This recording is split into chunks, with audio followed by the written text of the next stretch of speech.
Nous sommes le lundi 7 octobre 2024. Fidèles internautes de Royal TV Bénin, salut et bienvenue sur cette messe informative dont voici les grandes articulations.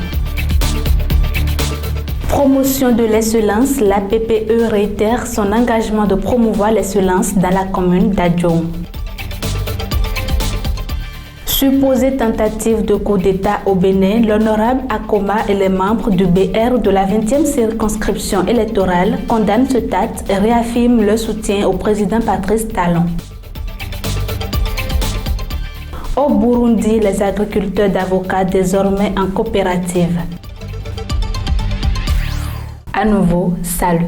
L'Alliance pour la promotion de l'excellence a une fois encore réitéré son engagement de promouvoir l'excellence dans la commune d'Adjoum. Au total, 150 kits scolaires sont distribués aux meilleurs élèves aux différents examens nationaux, aux élèves en situation précaire et aux meilleures filles des 11 CEG de la commune d'Adjoum. La cérémonie de remise de ces prix a eu lieu le samedi 5 octobre 2024 dans la salle de la Maison des Jeunes de cette commune. Eric Kouchiko et Sergio Akotagnon ont signé ce reportage. Le 28 octobre 2023, il était là.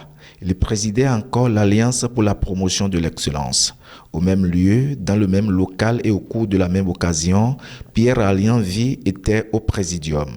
Aujourd'hui, il n'est plus là. Il est depuis un moment à l'au-delà. Il a rejoint Dieudonné Rodonou. Leurs mémoires sont respectées. Il y a un an, notre président, le frère Pierre Alianvi, était avec nous. Aujourd'hui, il n'est plus des nôtres. Je vous demande de vous lever très humblement et observer une minute de prière en sa mémoire et en la mémoire de notre feu Dieudonné Rodonou. Voilà qui lance les activités du Jour de l'excellence, édition 2024.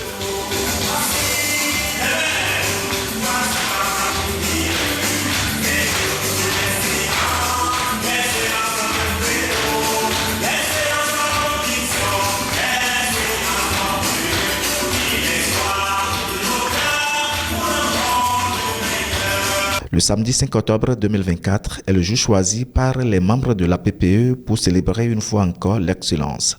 C'est donc l'édition 2024 du Jour de l'excellence où 150 kits scolaires sont distribués aux meilleurs élèves des différents examens nationaux de 2024, aux élèves en situation précaire et aux meilleures filles des 11 collèges de la commune d'Adjoum. La cérémonie qui nous réunit à nouveau ce matin dans cette belle salle, c'est un rituel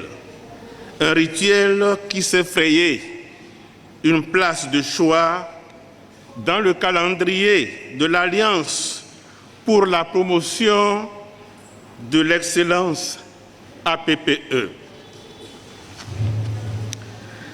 Cette fête, faut-il le rappeler, c'est pour APPE ainsi que pour ses partenaires une belle occasion de primer une partie des élèves les plus méritants de l'arrondissement d'Adjoum, autrement dit de gratifier un lot des meilleurs élèves parmi les meilleurs après 9 mois de travail soutenu.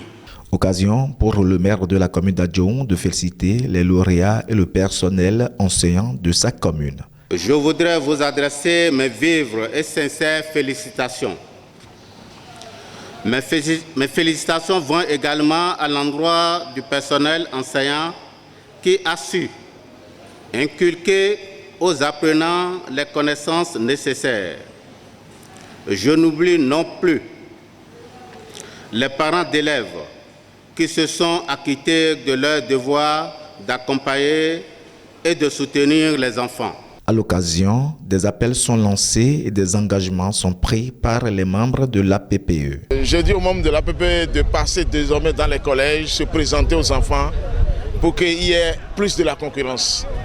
De passer dans les collèges et se présenter aux enfants pour qu'il y ait plus de la concurrence. On envisage de passer désormais dans les établissements, surtout les collèges, pour parler aux enfants. Parce qu'il ne suffirait pas de leur distribuer des prix.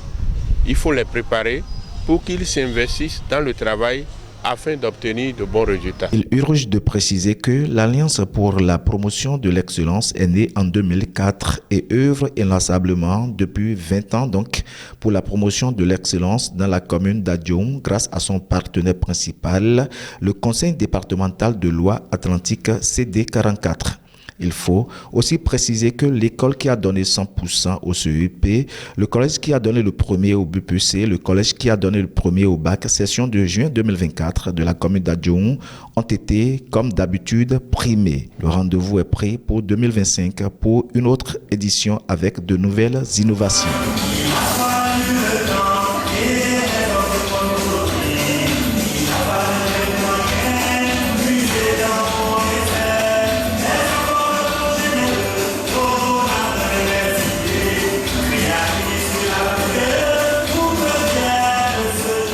La salle du Centre des jeunes et loisirs de la commune d'Akrom-Sérété a abrité ce mercredi 2 octobre 2024 une manifestation qui consacre à condamner de vive voix la supposée affaire d'atteinte à la sûreté de l'État déjouée dans la nuit du mardi 24 septembre 2024 dernier.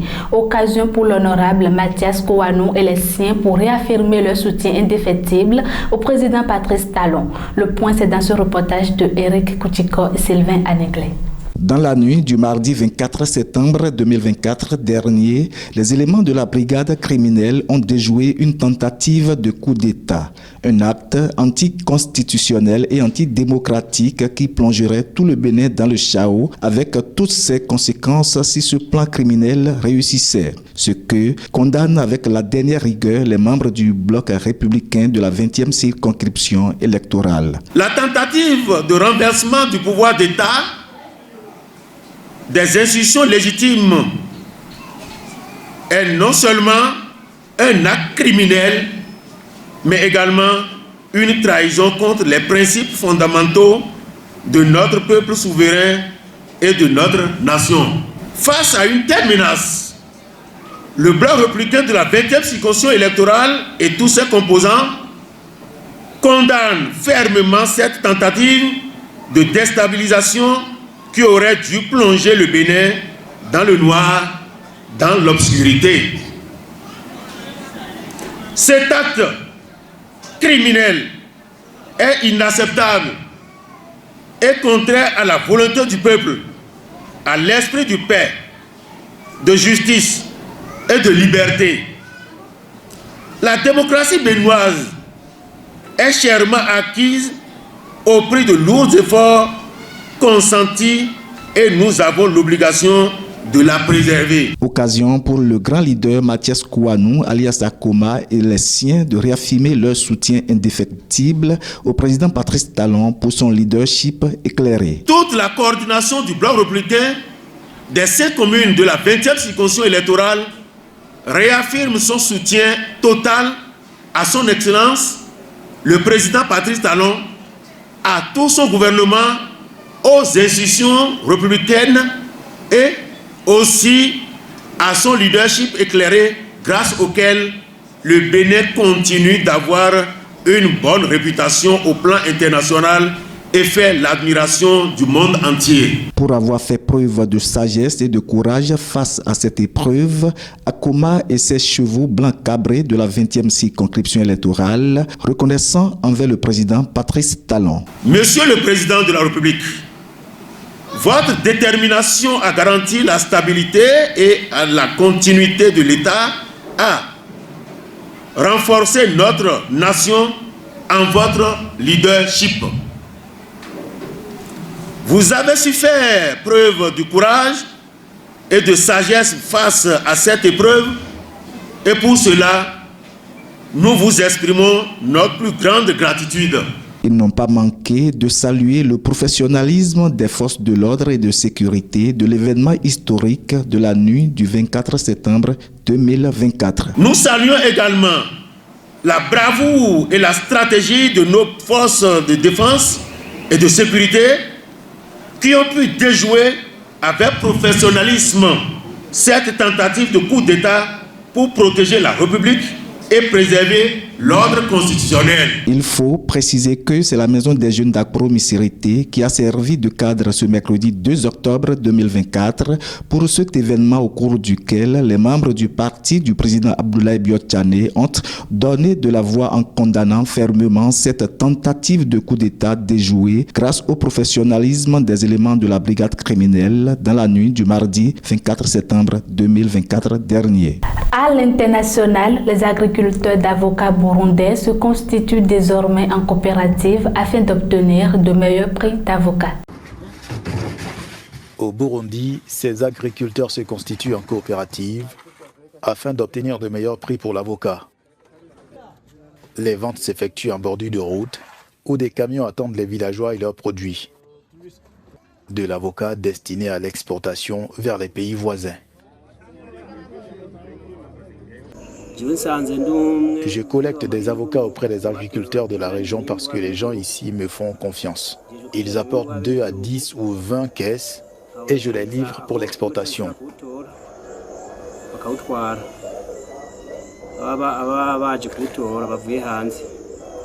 En tant qu'intermédiaire, des groupes tels que Green Gold Burundi veillent à la valorisation du labeur des paysans. Cette structure est installée dans la province nord de Kayanza avec ses 200 000 agriculteurs dans tout le pays. L'Organisation des Nations Unies pour l'alimentation et l'agriculture a récemment publié une liste des pays exportateurs d'avocats et le Burundi n'en fait pas partie. C'est pourquoi nous avons agi rapidement et fait de notre mieux pour obtenir la certification qui nous permettra d'être parmi les pays exportateurs. Et maintenant, nous pouvons le faire. Zachary Munezero supervise la gestion de la qualité pour Green Gold Burundi. Ce producteur reconnaît les efforts à fournir pour atteindre les rémunérations comparables aux grands pays exportateurs sur le marché international. Nous apprenons des autres. Si vous voyez le Mexique qui exporte l'avocat pour environ 3 milliards de dollars par an, pourquoi pas nous? Nous avons la terre pour planter des avocats. Au Burundi, la culture de l'avocat s'est répandue grâce à une action gouvernementale menée par le défunt président Pierre Nkurunziza qui vantait les mérites de ce fruit en 2007. En Tunisie, d'après le sondage de l'Institut Sigma, le président sortant Kais Saïed est donné vainqueur de la présidentielle tunisienne avec plus de 89% des voix malgré une très faible participation. Quelques heures après la fermeture des bureaux de vote en Tunisie, les partisans du président Kais Saïed se sont rassemblés sur les marches du théâtre principal de Tunis pour célébrer la victoire du président sortant. D'après des sondages de l'Institut Sigma, diffusés sur la télévision publique, Kais Saïed a remporté 89,2% des voix au premier tour, devançant largement ses concurrents Ayachi Zamel et Zouhair Marzaoui. Je suis venu ici après avoir entendu les résultats à la télévision publique. Je suis heureux pour Kais Saïed. J'espère qu'il travaillera en faveur de la Tunisie durant les 5 prochaines années. La Tunisie est un beau pays béni. Kais Saïed a obtenu 89% des voix. Au moment de la clôture des bureaux de vote, seuls 2,7 millions d'électeurs, soit 27,7% du corps électoral, avaient voté. Un chiffre bien inférieur aux 49% de participation du premier tour de la présidentielle de 2019. Nous en avions assez du régime qui existait avant Kais Saïed. Nous voulons un leader qui veut travailler pour la Tunisie. Ce pays était sur le point de tomber en ruine. Nous sommes très heureux. Je suis venu ici avec mes enfants pour faire la fête avec les Tunisiens. Le premier mandat de Kais Saïed a été tumultueux, marqué par une crise économique, la suspension du Parlement et une révision constitutionnelle renforçant ses pouvoirs, mais ses partisans restent convaincus de sa capacité à réaliser son projet de bâtir une nouvelle Tunisie. Écoutez attentivement car il y a toujours quelque chose à apprendre des autres. Restez humble, même au sommet, car l'humilité attire le respect et la collaboration. C'est sur cette citation que nous bouclons cette messe informative. Merci de nous avoir suivis. Bon début de semaine à chacun et à tous. Portez-vous bien.